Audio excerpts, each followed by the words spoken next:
Okay guys, akin mo nang walisin ang yero. Siya nga pala, dito ako sa third floor, kaya kita ang mga bubong na nasa baba ng mga second floor. Ayan, second floor, tanaw na tanaw ko ang kanilang mga tuktok ng kanilang mga bahay. Iyan sa napakataas dito sa bahagi na ito na aking pinipinturahan. At dahil nga mabuhangin pa, aking wawalisan. Okay na okay sa alright mga kaibigan. Ang mahiluhin, hindi pwede dito. Tiyak, babagsak. Kaya kailangan hindi ka mahiluhin, lalo't na sa sikat ng araw na napakainit. Ayan, nakikita nyo po rito kung paanong tanaw na tanaw ko ang buong kapaligiran dito sa aking kinalalagyan. Aking munang budyuhan ang mga nasa paligid. Ayan, tanaw na tanaw ang mga bahay dito. Kalayuan, kitang kita rin ang Anyana at subdivision na yun, meron yung tore, mga landmark, kaya kitang kita kahit mamit ka ng drone, malalaman mo kung anong lugar na yan. Yun, ang sa malayo na yun, Anyana yan. Ang yerin itong aking inapakan ay aking pipinturahan na ng primer epoxy. Okay na okay, so alright guys, dito nga pala kailangan ko talagang mag long sleeve para hindi ako masunog sa init. At syempre kailangan din may sombrero tayo. Okay na okay, so alright, ito nga pala ang aking pipinturahan na yero ng primer.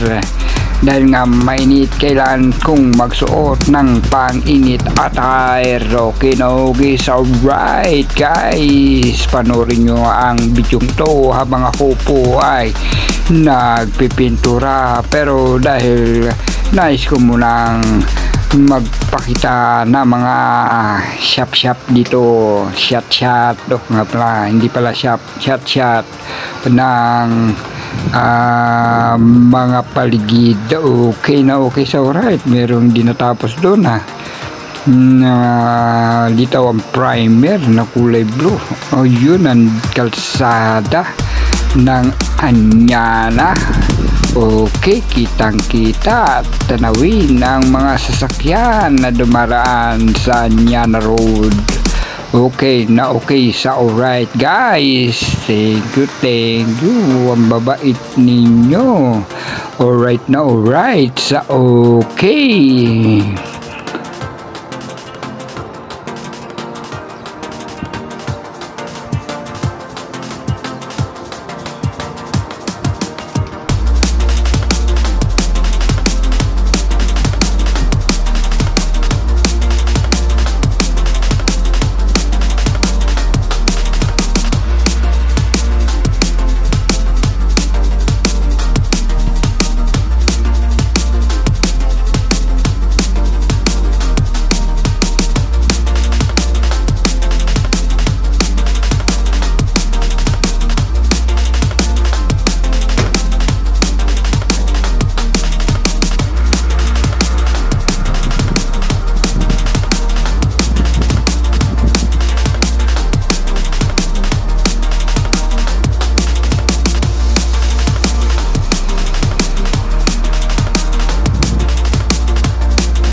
magpipintura na nga ako ng primer sa yero. Ayan, ito ang aking ginagawa dito sa mainit na bubong ng third floor. Ayun.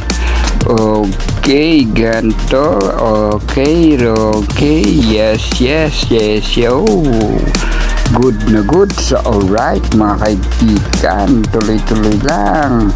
Kailangan natin ng mabilis dito para hindi tayo masukunog ng gusto sa init ng araw. Tuloy-tuloy na lang natin ang pag-kuskus, pag-roll. Okay na okay, so alright. At dahil nga mag-alas 10 na, merienda time. Okay, bago bumaba, silip-silip muna, kuha muna ng video. Okay na okay sa alright. Dahil break time naman, yes, pababa na rin ako. Okay na okay. Tanaw na tanaw ang kapaligiran ng mga bubong. Ito nga pala ang aking pinupinturahan. Hindi naman po makasyadong kalakihan, kundi ito ay isang extension dito sa my third floor. Okay na okay sa alright. Ayan ang yero, bubong na pinupinturahan sa taas. Ayan. Okay. Hindi pa tapos itong sa third floor. Ayan yung aking pinipinturahan ng primer, dahil baka lang extension na yan. Ito naman sa pinto nilalagay yan, sigurado ko. Okay, tanawin natin sa baba kung gaano kataas. Ayan, sa third floor po tayo. Ay okay na okay sa right guys. So ayan, hindi pa rin tapos. Okay, paikot lang ba ng hollow block? Ito nga pala yung bubong na aking pinipinturahan, nyo pong tanawin. At ito ang aking pintura dahil break time. Aking muna binaba at tingnan natin. Okay, ready to back to work na tayo. Tapos na ang break time. Okay na okay sa alright. Okay. Oops, parang may nakalimutan yata ako. May nakalimutan ba? Ilalagay ko muna ito. Okay. Saka ko na balikan yung aking nalimutan. Narito na rin naman ako. Okay. Ibalik natin ang pintura. Hindi nga pala natin ito pwede iwan sa taas at ito yung matutuyo. Kaya yun, aking babalik. Alam niyo na kung anong babalikan ko. Aking babalikan ay ang aking long sleeve. Ayun, nalimutan ko, hindi ba't ko pala kanina ito. Ayan, okay na okay sa alright guys. Ito ang kailangan dito para hindi masunog yung dati na sunog. Okay na okay sa alright. Yun ready tayo. Back to top na naman tayo nito. Okay, good na good, right na right, good na good, right na right. Yeah, balik ulit tayo dito sa taas at muling magpintura ng primer. Ito po yung taas ating kitin. Oops, nakatali lang na alambre yan. Ayun, okay. Kalahati na po yung aking napinturahan ng primer. Konting-konti na lang yan.